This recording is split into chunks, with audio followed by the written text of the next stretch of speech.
দেখো বস, আমরা চাই সবার প্রিয় হতে।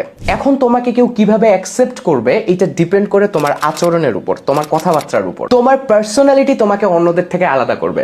দেখবে যে এরকম কিছু মানুষ আছে যাদের সাথে 5টা মিনিট কথা বললে অনেক শান্তি লাগে, আবার এরকম মানুষও আছে যাদেরকে দেখলেই মনে হয় যে মারে দেয়। এখন লাইফে অনেক বড় কিছু করতে হলে অবশ্যই তোমাকে মানুষের সাথে প্রপারলি কমিউনিকেট করতে পারতে হবে।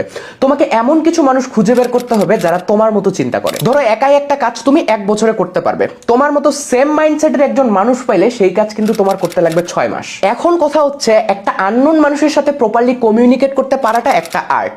সিম্পল কিছু জিনিস মাথায় রাখলে তুমিও কমিউনিকেশনের বস হয়ে যেতে পারবে ইনশাআল্লাহ। আজকে আমি তোমাকে বলবো কিভাবে তুমি তোমার কথার মাধ্যমে সবার প্রিয় হয়ে উঠতে পারবে। দেখো বস, আমরা কারোর সাথে কথা বলার সময় সারাক্ষণ নিজের কথা চিন্তা করি যে আমি কি বলবো, কেমনে বলবো, মানে আমরা শুধু নিজেরটা শুনাইতে চাই, আর এইটাই হইতেছে সব থেকে বড় ভুল। গুড স্পিকার হওয়ার জন্য তোমাকে সবার আগে গুড লিসেনার হইতে হবে। যখন কারোর সাথে কথা বলতেছো তার প্রতি আগ্রহ দেখাও। জাস্ট ঢং ধরলে হবে না যে তুমি খুব শুনতেছো, ভালো মতো শুনো যে সে কি বলতেছে। তাকে এমন কোশ্চেন্স জিজ্ঞেস করো যেন সে নিজের সম্পর্কে বলতে আরো আগ্রহী হয়। আমরা সবাই চাই মানুষ আমাদেরকে এপ্রিসিয়েট করুক, আমাদেরকে ইম্পর্টেন্ট কেউ মনে করুক। সো কারো মন জয় করতে হলে তোমাকে সেম প্রোটোকলটা ইউজ করতে হবে। তাকে জেনুইনলি প্রেজ করো, তার এফোর্ট, কাইন্ডনেস, স্কিল এইসব নিয়ে কথা বলো। তোমাকে এক্সেস কিছু বলতে হবে না, জাস্ট তার ভালো দিকগুলাতে একটু ইন্টারেস্ট দেখাও। এমন করলে দেখবে যে যার সাথে কথা বলতেছো তার ফেসটা কেমন গ্লো করে। আরেকটা গুরুত্বপূর্ণ ব্যাপার হচ্ছে যে কথা বলার সময় অবশ্যই তার নাম ধরে ডাকবে।